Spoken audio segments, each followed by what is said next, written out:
మిఠాయి. ఒకపారి గోపాల్ బంద్ ఆయన దోస్తు పని మీద పొరుగు దేశం పోయిండ్రు. పెద్ద బజార్లకెళ్ళి నడుచుకుంటూ పోతాంటే ఆళ్ళకు మిఠాయి దుకాణం కనిపించింది.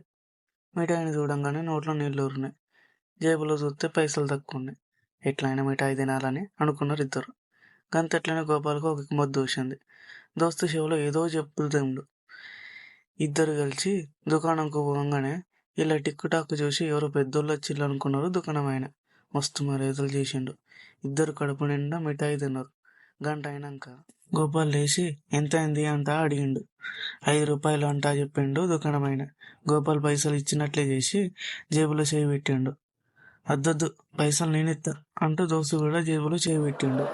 గట్ల ఇద్దరు నేనిత్తా అనుకుంటా 10 గంట సేపు ఆగమాగం చేసిండ్రు. వీళ్ళ దోస్తు నాకు ఖుషి కావాలనా, గిరాకీ టైంలో పరేషన్ కావాలనా తెలియక దుకాణం సేటు హైరాన్ అయిండు. ఆయన చూసి వాళ్ళ ఎగమతి వారిందో ఎరకై గోపాల్ అన్నాడు, ఇగో నువ్వు పైసలు తీయాలి. మా ఇద్దరి చేతుల్లో 5 రూపాయల బండ్లు ఉన్నాయి. నువ్వు కండ్లకు బట్ట కట్టుకొని ఎవరైనా అందుకుంటే వాళ్ళ పైసలు కడతాం అంట చెప్పి దుకాణం అయినా కండ్లకు దస్తి కట్టి మెల్లగా తప్పించుకున్నారు. ఇంకా ముచ్చటి తెలియని దుకాణం అయినా లంకుతూనే ఉన్నాడు.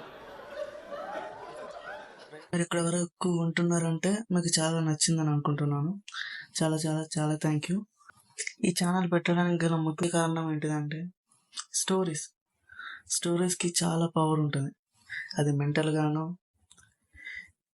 ఎమోషనల్ గాను చాలా సపోర్ట్ చేస్తుంది. స్టోరీస్ ఎంత పెద్దవాళ్ళనైనా సరే చిన్న పిల్లల్లాగా మార్చేస్తుంది. అదొక ప్రపంచానికి తీసుకుపోతుంది. అలాంటి మంచి మంచి స్టోరీస్ మరెన్నిటి కోసమో please like, share and subscribe. Don't forget.